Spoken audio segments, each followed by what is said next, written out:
Good evening, everyone. Sorry for the glitch. There was a problem on going live on Facebook.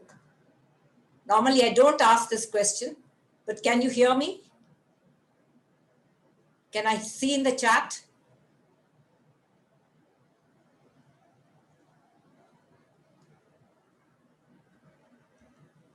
Can someone unmute themselves and tell me that you can hear me? Very good. Excellent. Yes. Okay. Here we go. Good evening, friends, and welcome back to this second session of the webinar series on how to build confidence and a standout resume. First of all, just let me take a fact check. How many people are here who, for the first time? Can you just put it in the chat box, me?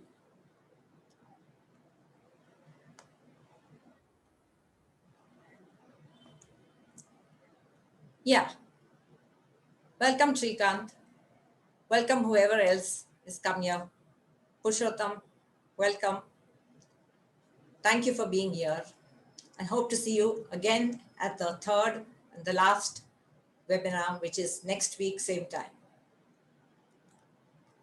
Friends, let me take you back to a time when you last attended an interview, either before the lockdown or during the lockdown. Just get into that feeling of you sitting outside the waiting room. Were you feeling some sense of nervousness, tension, or lack of confidence? If so, type yes in the chat box. I'm sure you were. I'm Brenda Mendes, a job search coach, a certified trainer, and a long-time corporate executive with HUL for over 3 decades. Seeing the difficult job market these days and seeing how people are finding it difficult and hesitant at the interviews, I have made it my mission to empower people to the workplace. And this has become my passion. Yes, friends, interviews are a stressful situation. Think a dental appointment or a final exam. It's something like that. An interview situation can make the most confident of us feel stressed. And here I'd like to start with a story of a young lady, a very confident and powerful personality.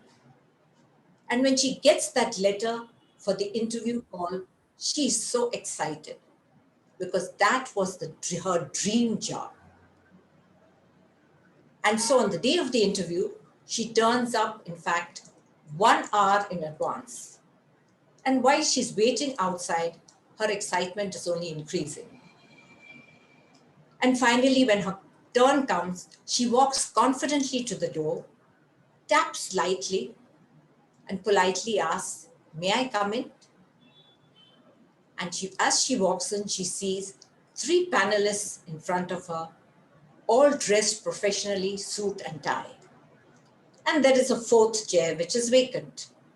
So she spontaneously goes and sits on that chair.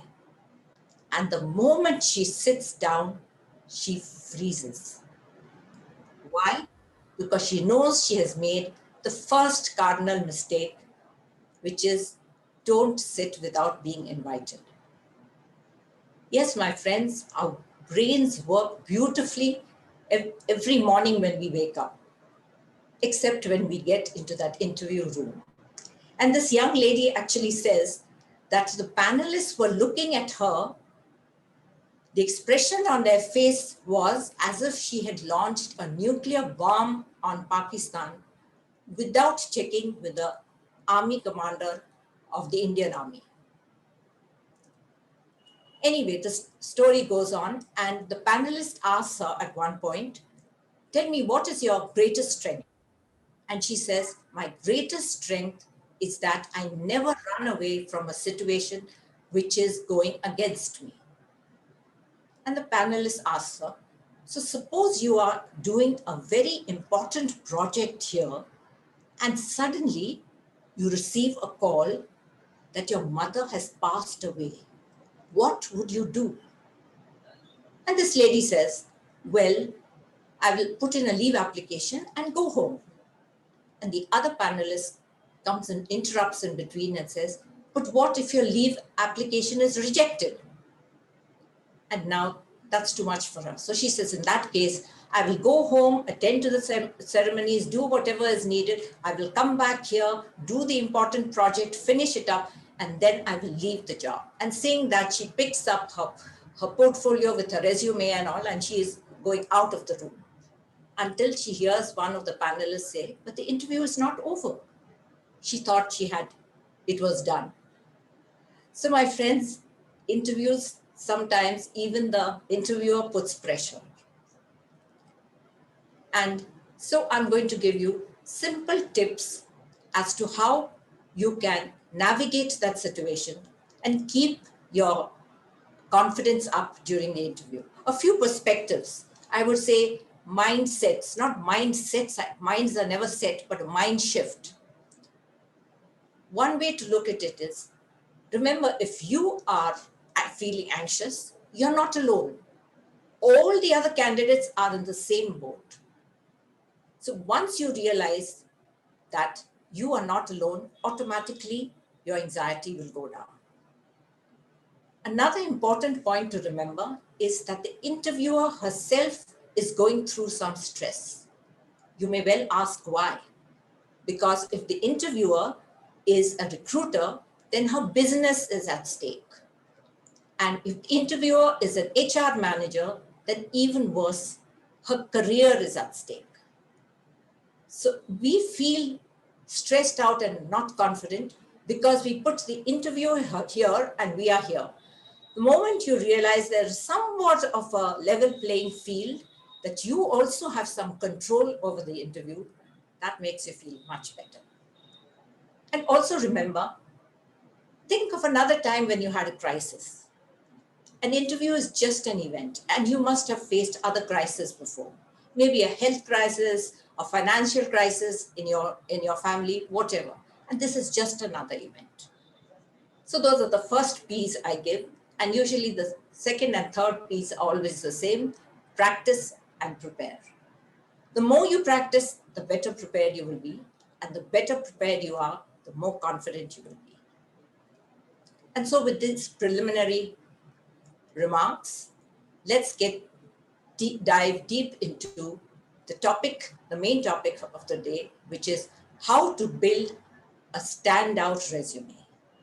And friends, I've divided this into 4 parts. The first is just preliminary remarks. Secondly, do's and don'ts. The third, the main part, the structure of the resume. And the fourth, the formatting.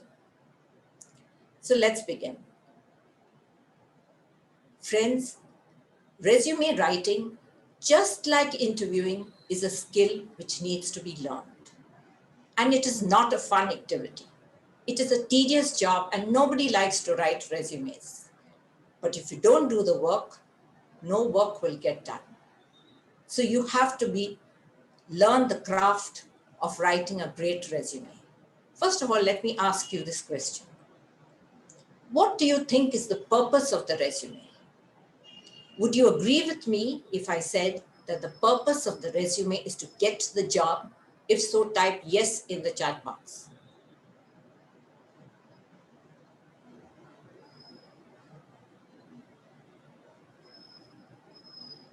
Nobody's taking the chance. Okay. Yes, some have got it right. Correct. Many are saying yes, but the answer is definitely no. The purpose of the resume is not at all to get you the job. The purpose of the resume, that is the purpose of the interview. The purpose of the resume is only to get you noticed, attracted, to grab the eyeballs of the recruiter so that the recruiter gets interested in you and then maybe she shortlists you for the interview. So the purpose of the resume is to get you the interview. And in today's scenario, when the talent pool has in fact gone up so much and the number of jobs are shrinking, it is very difficult to stand out in a crowd. Not only for you, but even for the recruiter. Because they say that resumes are like hotel menus. The names are all different, but the food is almost the same. So even the recruiter is finding it difficult to pick up the right people. So your job in the resume is just to make the recruiter's job easy and less tedious. So you present yourself, your image, your story with your skills, talents, and whatever you bring along with you, so that the interviewer has it all ready made. It's like you're spoon feeding the recruiter. Just think of the restaurant again. When you go to the restaurant, the waiter asks you first of all, do you want a la carte or the buffet? Why does he do that? To save his time as well as. So also, the resume is meant for the interviewer to get a quick picture of you. It's like your snap in a paper form. Keep in mind when you're thinking of your resume, don't think as an employee applying for a job. Think as if you are a business owner, a salesman who's come to make a pitch. And just like that salesman knows everything about his product, all the good points, the maybe not so good points, what are the drawbacks, what's the market share, what is the problem that it's going to solve for you, what is the benefit for you. So also you need to know your product very well. And what is your product? You yourself. Because you are not there just to exchange time for money. You are there to sell what you have, the services that you have, so that they will benefit the company.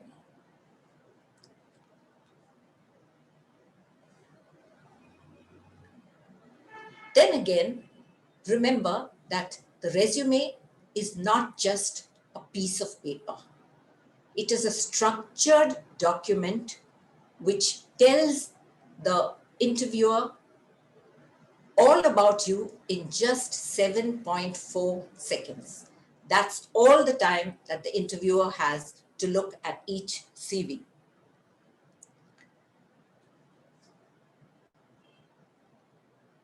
And then I come to the second point, which is do's and don'ts. So the way to start here is to take a paper and make a dump of everything that you know about yourself. Your qualities, your strengths, your weaknesses, your accomplishments in your job, etc. After you've done that, you match it with the job description. Study the job description properly, underline the qualities that are required, even dig and mine into the qualities which are not mentioned, the skills which are not mentioned, so you know that you will be giving the proper platter to the interviewer. So take that time and do this exercise. Be focused on what you exactly want. After you've studied yourself, be sure of which industry you're looking at, which domain you want to work in, and what is that position which you feel you will be able to fit into. Because just applying randomly to jobs is going to be fruitless. So keep these points in mind. Then we get into the do's and don'ts. The first do is always simple, the KISS formula. Keep it simple, silly. Keep the resume brief, short, focused, and tight. Be selective about what you want to put in the resume. Don't put that whole dump into the resume, because remember, the recruiter is not going to take the trouble to go through your whole history and connect the dots and make a story of you. It is You who have through your resume, you have to connect the dots and present the picture to the recruiter. Another thing to remember is if when you're putting your experience, don't mention just your job description or your responsibilities. The recruiter is not interested in that. Mention your accomplishments, what you did there, and so she can think what you can do here. Also use active language like achieved, improved, accomplished, such words. For heaven's sake, don't use business jargon like value addition, thought leadership, bottom line, critical thinking. First of all, the computer that looks at your resume in the beginning may not even recognize those words or understand it. So avoid doing these things. Also, keep the resume fact-based, based on facts. If you are a civil engineer and you never even built a hut, don't make tall claims. The resume should be fact-based, and don't add opinions of yourself, which very often we do. I'm a team player, I'm results-oriented, I'm, whatever. These are all opinions about you. They may be true, but you don't have to mention it in the resume. It is your resume which has to tell the story. So that's the trick in actually crafting this important document.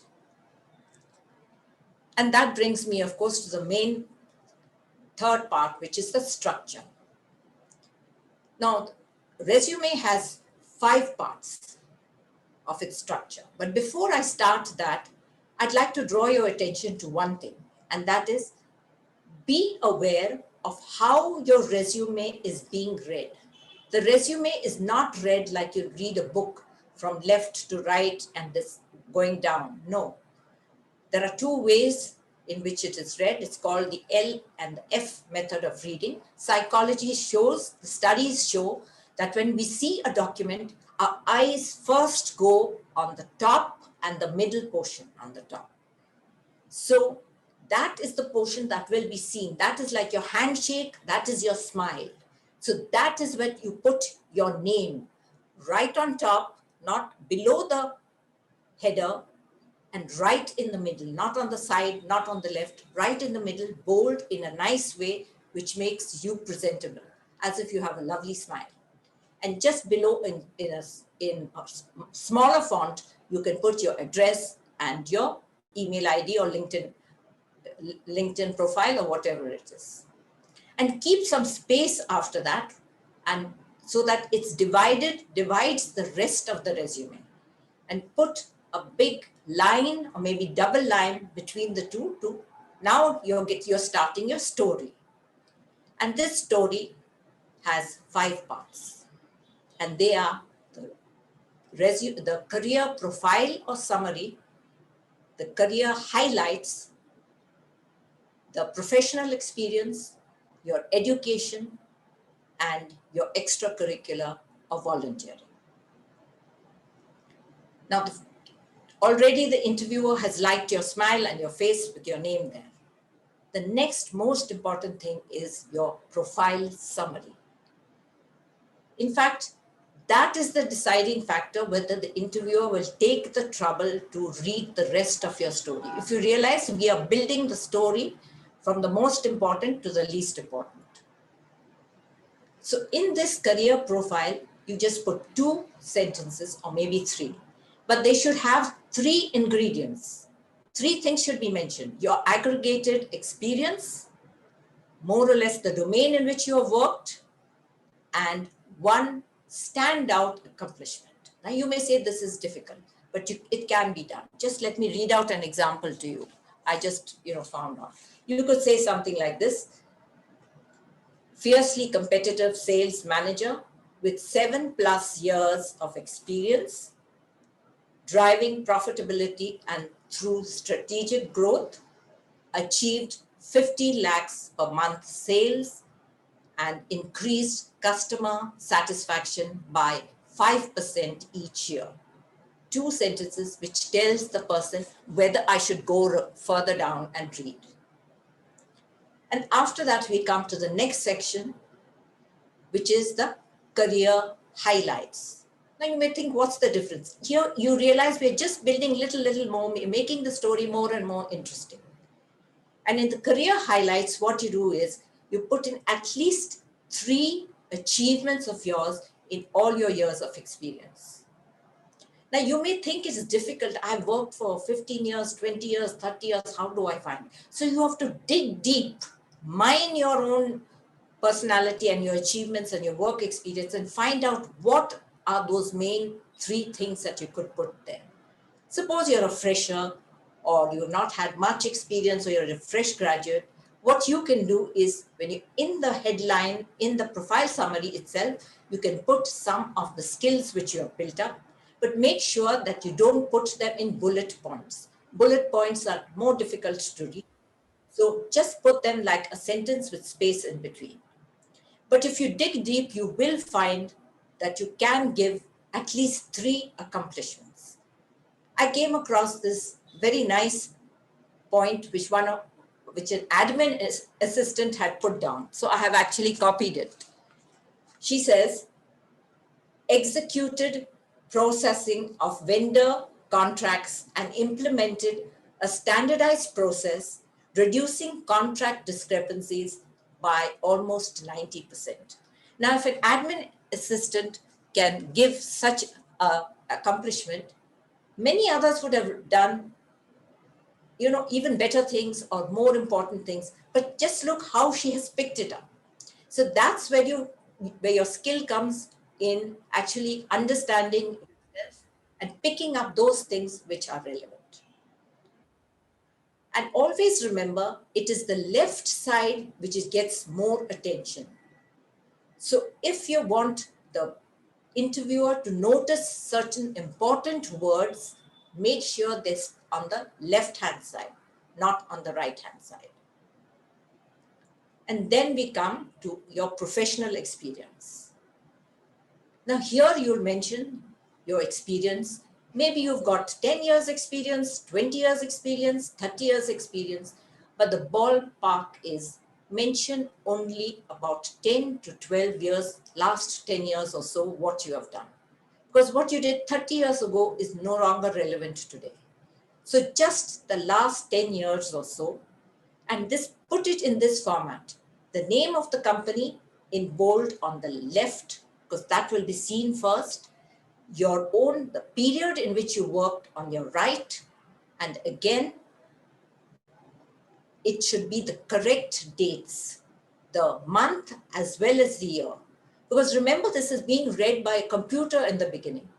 So if you don't put that correctly and the job description says 5 years experience and it doesn't show it's less than 5 years because you've not put the date correctly, your application will get rejected. So keep these little points in mind. And if you want, you can note them down because I'm not giving a format because for each person, the resume will be very different for everybody. So after you've done that, the name of the company, your period of service, immediately below, put a little one-liner about the company. Like I could say, Hindustan Unilever Limited, India's FMCG major. It's important to do that for 2 reasons. First of all, the interviewer realizes that you're giving importance to that company. And secondly, you may put a company which the interviewer has never heard about. So you're making her task more difficult to find out what is this company doing. So put that one line. And then, of course, you mention your designation for what achievements you did in that designation, not your responsibilities. Again, it's always your achievement. At least one thing. Possibly it should be something that is tangible because recruiters love numbers. They love metrics because they can be measured. So whatever you can put numbers, put. But if you don't have that, at least even if it's not tangible, make sure you put that in. So that way you go down in reverse chronological order to the second or third job, most recent job. I would recommend that you don't put your current employer's name, at least in this situation.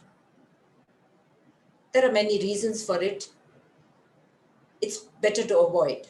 Perhaps, I'm not sure, but from what I've seen on the LinkedIn surveys, etc. today, that's what they are recommending.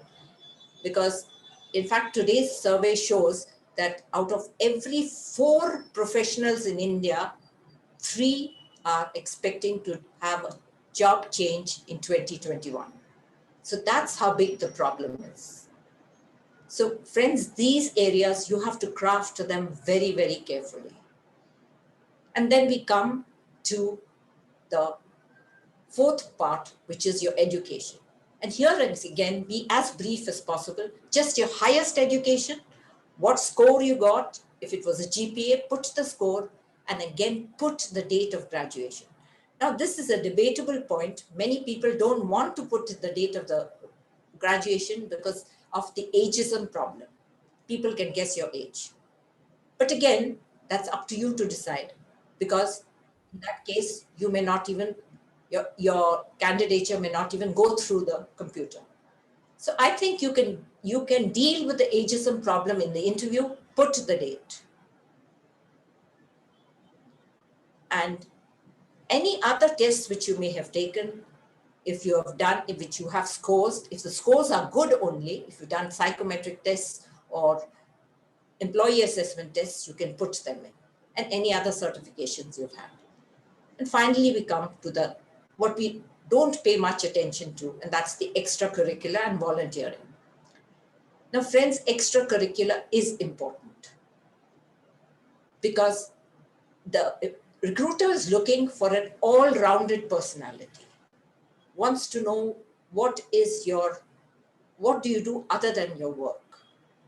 Because recruiters, in fact, companies hire for attitude. They train for skills. And even if you're lacking in one skill, it's okay. When you're matching your own skill with the job description, it doesn't have to be a total match. It's not Shaadi.com. Even if it's a 70 or 80% match, it's okay. But the company wants to know also what kind of a person you are. And these extracurricular tells them something about them.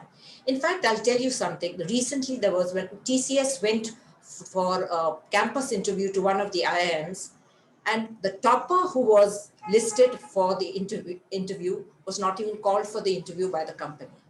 So the recruiter asked why, and the company representative said, we've gone through his whole resume. He's done very well. He's got a lot of accomplishments, but nothing tells us about, he seems to be a very solo person, because in his extracurricular, he has just mentioned things like painting, reading, listening to music. There's nothing which involves other people. So make sure you choose the correct extracurricular activities, especially something that you did in school or college, and positions which you held. You were a president of a club, or even in your work time, you're a Rotarian or a Lion. Things like this are important. And finally, we come to volunteering. Formerly, nobody bothered about volunteering. But today, especially in the lockdown, my friends, I can tell you, volunteering adds a lot of value to your resume. Because especially if you've been unemployed for say 6 or 8 months, the recruiter is not going to be worried about why you are unemployed, because he or she knows because of the current situation. The recruiter is more going to look at what did you do in this time. Of course, you were looking for a job, but you don't need 24 hours to do that. Yes, you were skilling, you were upskilling, reskilling, all very good. But if you showed that you volunteered, it tells the recruiter that although you are a person who's still engaged with life. You're not just waiting passively for something to happen, for an interview letter to come. You are doing something actively in your life and contributing to your own self as well as contributing to the community. So these are the main points to keep in mind. And here I'll also mention the ATS. As you know, most big companies, the first person who sees your resume is not a human being, it's a bot, a computer. And this is called the application tracking system. And the only reason for the application tracking system is not to select the person, but to whittle down the pile, to deselect, to remove people who are not sort of fitting into the requirements. Because recruiters receive almost 1,200, 1,500, even more than a couple of thousands of resumes for just one job. So out of that, the computer will select just about 100. And those 100 will then be seen by the recruiter for just 7 seconds. And then she will probably choose 6 or 7 for the final interview, for the interview. So that's how the process works. And I come to the last point, which is about formatting. Keep these little points in mind. Since the ATS is being used, make sure that you don't use any charts, pictures, tables, nothing. Also, because of the ATS, make sure that you look at the job description and find the keywords. The keywords from the job description you need to incorporate a couple of times in your resume. But be careful, don't overuse them, because the computer is also programmed to find out whether you're trying to cheat the computer, cheat the bot, as they say. So use them sparingly, use them in relevant places, and also in a particular context, and the flow of the sentence should be right. Because again, the computer will reject it. Then again, about the formatting, use a simple, clean font like Arial or Times New Roman, minimum 12 points, and keep it single space, single space. If you think you have too little to write, then you can make it 1.5 space, but not more than that. And what should be the size, the number of pages of a resume? Now, there's a little debate on this. Most people feel it should be just 1 page. That's it. But others feel, I've worked for so many years, so I have more to say, so I would like to put more into the resume. But the ballpark is, I would say, if you're a fresher or somebody with just 1 or 2 years experience, stick to 1 page. If you've got more than 5 years experience, go ahead with 2 pages. But even if you've got 20 or 30 years experience, please do not go beyond 2 pages. I saw a resume the other day, which was 15 pages, and right in front of me, the recruiter didn't even look at it. It just went into the trash can. So be careful about these things. And also one more thing on the formatting. Just use a simple Word document, DOC, not DOCX, because that gets mutilated by the computer. If the requirement is to use a PDF, go ahead and use the PDF. But if you have a choice, a simple document, that will stand you in good stead.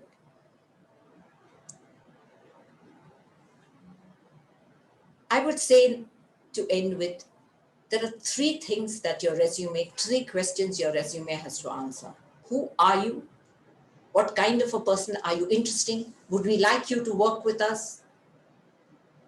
What can you do for us?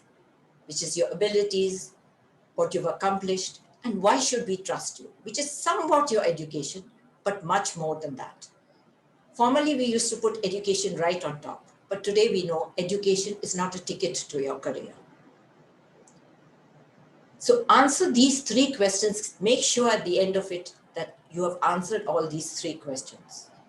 And proofread, edit your resume, and keep re-editing and updating it all the time.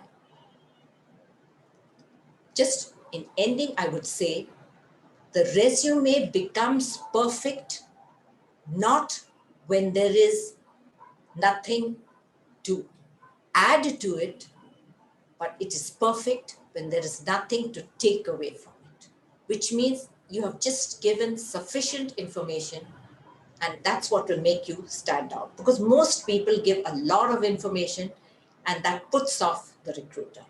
And with this, I'll end my own presentation by saying that I have the opposite in this presentation. There is a lot more to add to what I have said, but there's nothing to take away. I've given you the main points, but there is a lot more. And I can't fill it just in this one session. There are different types of resumes. There's a difference between resume and a CV and many other. There's a video resume and many other topics. So before we go to the Q&A section, there's one important announcement I want to make. I started this because of my passion, and I'm sure you can see that in my voice and in my tone of voice and my facial expressions. But from the experience that we've had last time and even today, I've seen that people just register and don't even turn up. So I really want to get results from people. I want to work with people who are actually active on their job search and not just passive job seekers who just post their resume and wait for the interview call to arrive.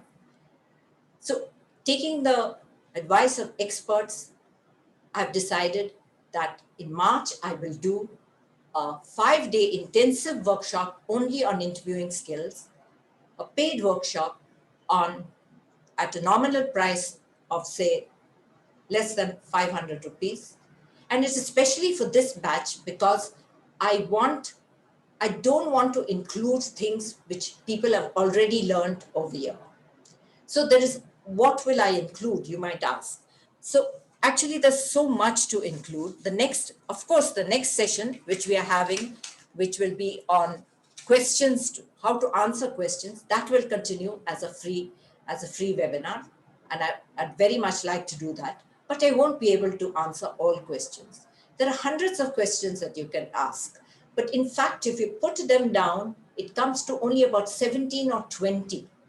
And if you're prepared for those 20, then you're prepared for any interview. So my aim in this 5 days workshop is that I've given you a framework in these three webinars. I want you to be so well prepared that any interview and every interview, you can really win it. At least you should be able to win it. So points that I would not have covered would be how to prepare for the interview, which is very important, how to research the company, elevator pitch, the video resume, the cover letter, how to actively look out for the job. The psychology of the interview, my friends, is a very important thing in answering the questions. How to answer questions which are, which ask you, which are just in fact trying to test your personality. And so you have to use your empathy, your listening skills very carefully there in answering those questions.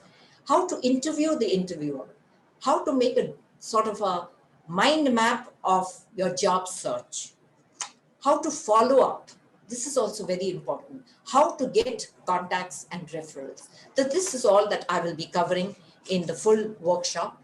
And I just want to get a sense from you, because I think today we have just about 18 people here. I don't know if there's anybody watching on live. Last time there were about 42 people watching on FB. I just want to get a sense from you that how many of you would be interested in such a thing, because I'm actually crafting it just for the people who are here on this call. So can you just put I, and if you are interested, or why, yes, and mark it only to me. I'll give you a few seconds. So I just get a sense of it. Otherwise, I will craft it differently. I'll plan differently.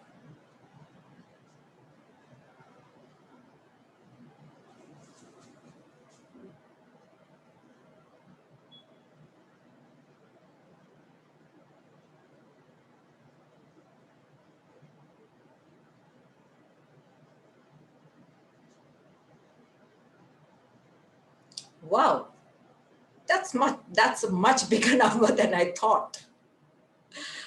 Even I am. Thank you, Shiv. Thank you, Shravani. Thank you, Christine.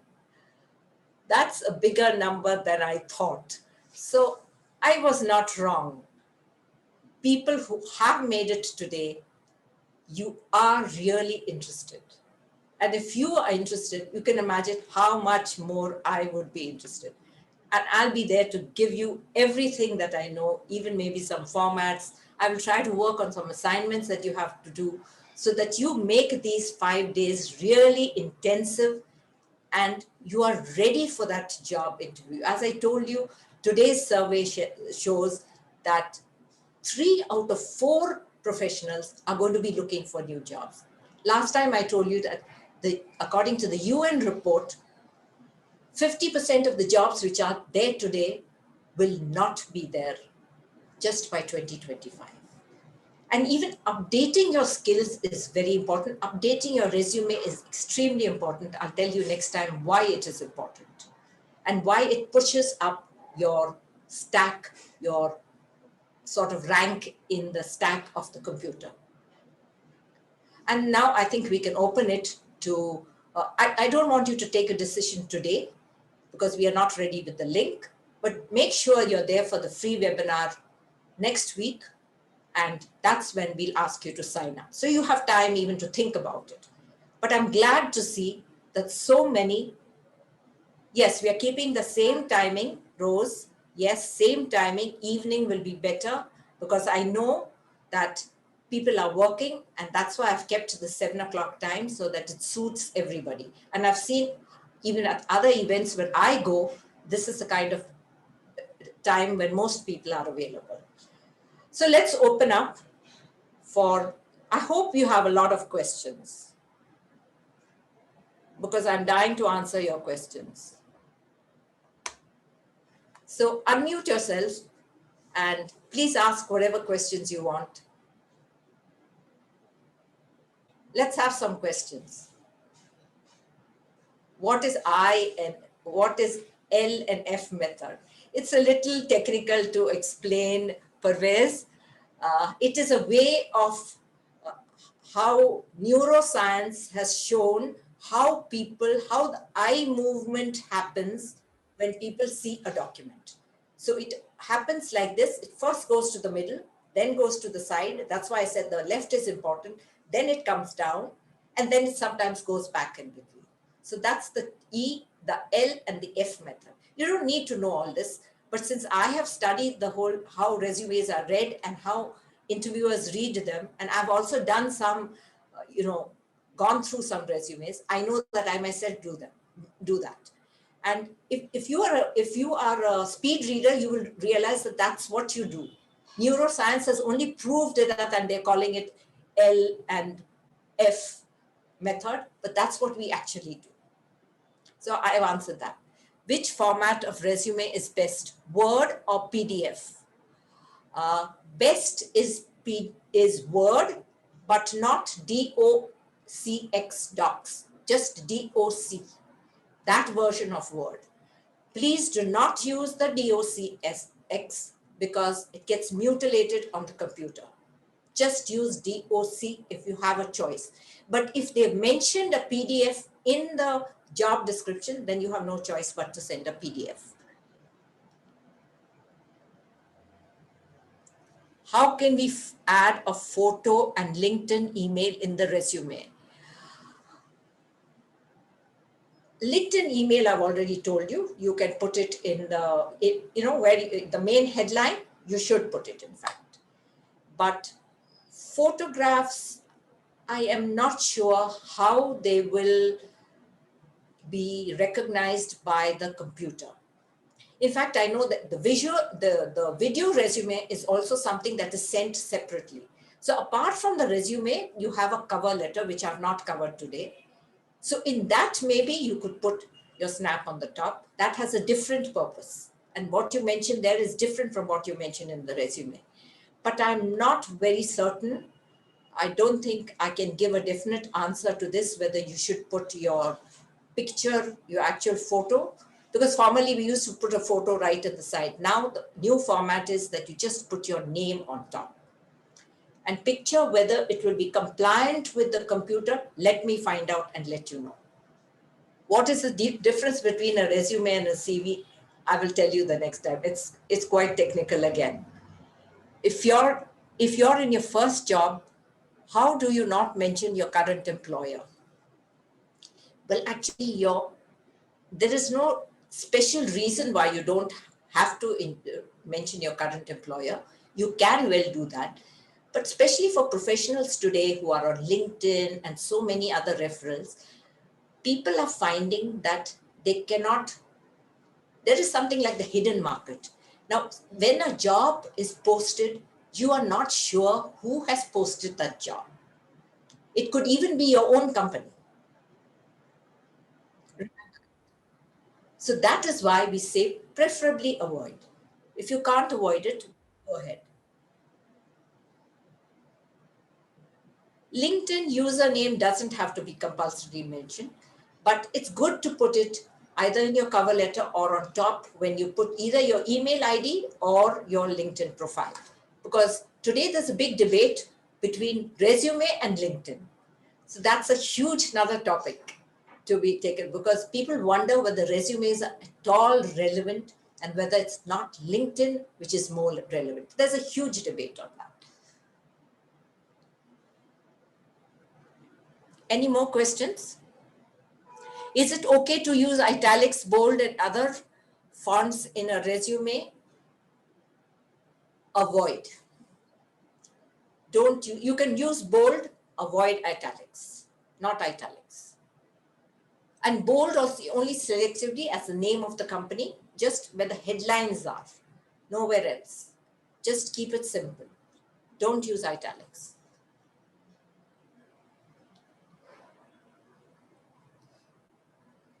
Are there any questions that I haven't answered?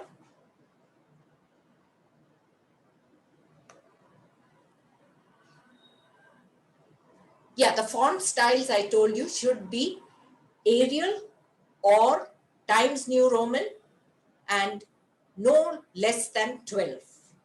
Sometimes you have very little to write. Make sure that you don't leave, even if you're a fresher, don't leave too much space on the first page. One more thing I must tell you. Often in resumes, if you look on the templates on Google, you'll find right on top, objective. I used to even tell students from Udaan, Shiv will know that, they would write objective. Now, for heaven's sake, what purpose does it serve? None whatever.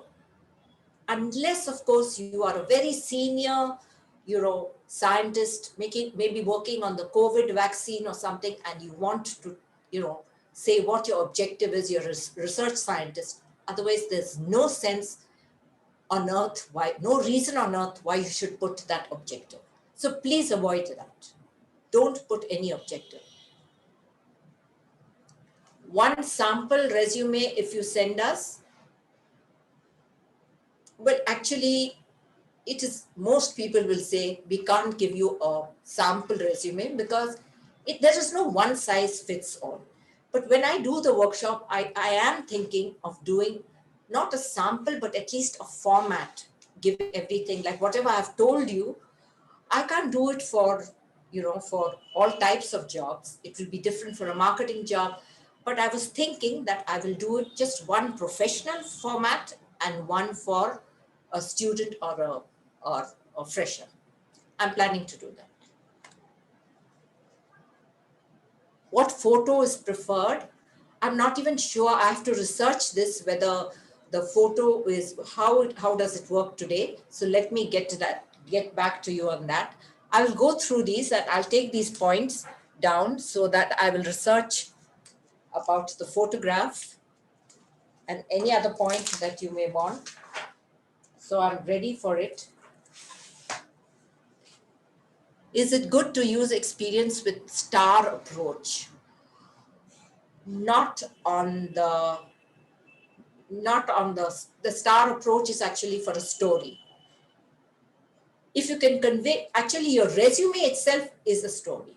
Star is for the situation, the task, the action you took, and the result.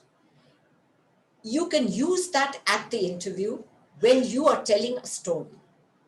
When they ask you about your strengths or weaknesses, do use this method, though now it's not that much in use it. But in a resume, you're not really writing a story. The whole resume is your story. So I would not think a star method would go with it.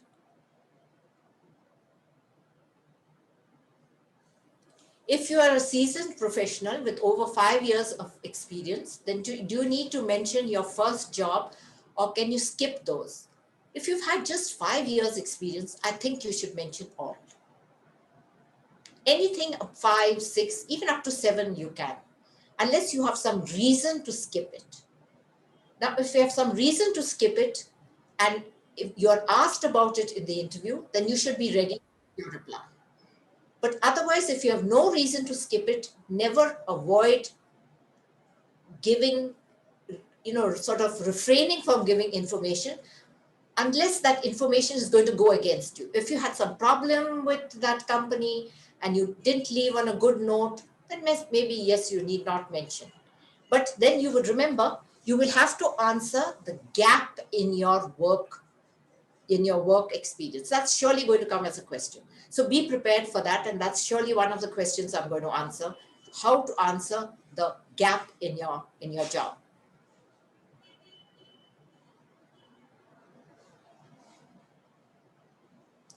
Even if the work experience was less than 1 year, please do mention it.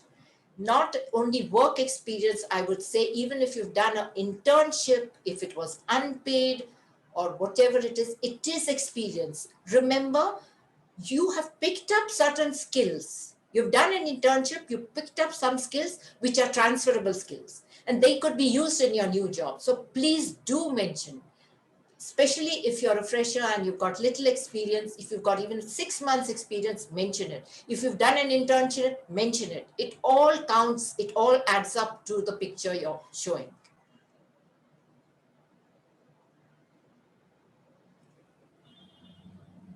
Maternity leave gaps are not at all difficult. Not at all difficult.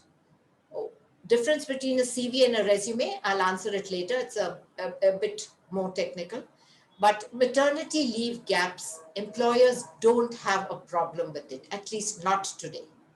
Because first of all, diversity has become quite an agenda. So every company is trying to showcase its diversity. And that is why they're giving you mat leave, even giving you 2 years career break and all. So maternity leave is not a problem. Even if you have taken a gap for to take care of an elderly parent or a child or something at home, there should not be a problem normally.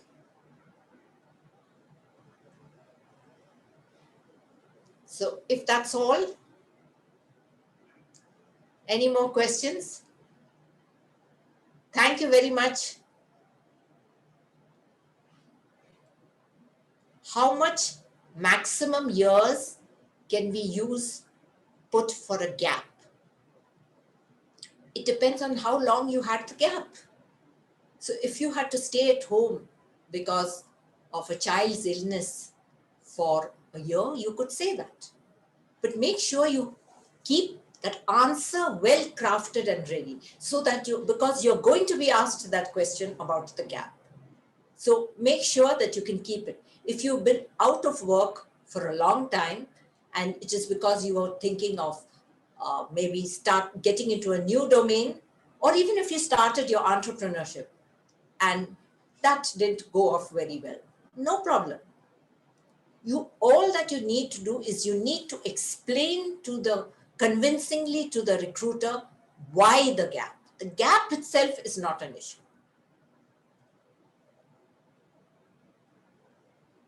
Thanks, Urmila. Thank you.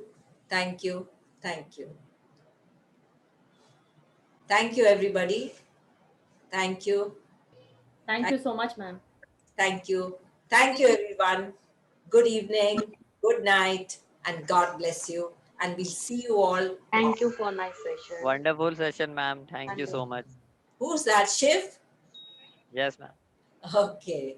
No, thank you, everybody. Thank you. Thank you, Yeah. Rose. Thank you, Veena. Thank you, ma'am. Thank you. Veena Thank you, here madam. from Thanks a lot, you. ma'am. Thank you, Amrutanshu. Thank you. Yeah. Thank you, madam. Thank you, ma'am. Thank you, ma'am. Thank you. Thank you. Thank you. I'm so glad you enjoyed it because that excites me. I look forward to, every one of you, when you get a job, for me, it's a great achievement. You can ask Shiv how it was when I was working with Udan. I sometimes spent 8 hours with a person. There was one lady who actually they said don't even try with her, she won't get the job. Sometimes I've called people at home even to tutor them when I'm volunteering. So I'm very grateful to you for your engagement and for giving me a purpose to work. Thank you for your time. Good night. God bless. Thank you, madam, for the insight.